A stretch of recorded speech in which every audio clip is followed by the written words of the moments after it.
ମୋ ଗେଲୁ ଆଜି self independent ବନିଗଲା। ଆସନ୍ତୁ ଜାଣିବା କେମିତି। ହାଏ ଫ୍ରେଣ୍ଡସ୍, ଜୟ ଜଗନ୍ନାଥ। ମୋ ଲାଡଲୁ ବାବାର ମିନି ବ୍ଲଗ ଡେ 5ରେ ଆପଣମାନଙ୍କୁ ସ୍ୱାଗତ।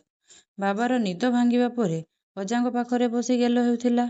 ଗେଲ ହେଉଥିବା ସମୟରେ ତା ମାଉସୀ ତା ସହ ଟିକେ ଲାଗୁଥିଲା। ସେତିକି ସମୟରେ ମୁଁ ତା ପାଇଁ ରାଗି ବନେଇକି ନେଇ ଆସିଥିଲି ଆଉ ତାକୁ ଖୁଆଇଦେଲି। ତାର କିଛି ସମୟ ପରେ ତାକୁ ଗାଧୋଇବା ପାଇଁ ନେଇଗଲି।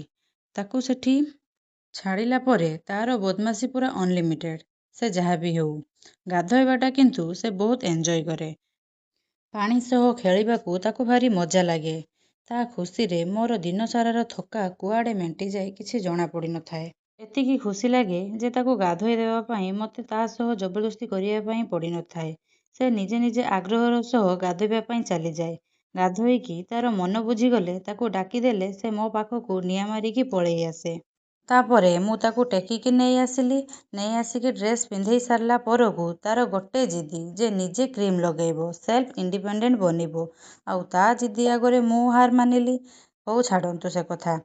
ଭିଡ଼ିଓରେ ମୁଁ ଯେଉଁ ସଫ୍ଟ ଟାୱେଲ୍ ଦେଖେଇଛି ତାର ଲିଙ୍କ୍ ଦରକାର ଥିଲେ କମେଣ୍ଟ କରନ୍ତୁ, ମୁଁ କମେଣ୍ଟ ବକ୍ସରେ ଦେଇଦେବି। ମୋ ଲାଡଲୁ ବାବାର ଭିଡ଼ିଓ ଭଲ ଲାଗିଥିଲେ ଲାଇକ୍, ସେୟାର, କମେଣ୍ଟ ନିଶ୍ଚୟ କରିବେ। ରହିଲି, ବାଏ, ଜୟ ଜଗନ୍ନାଥ।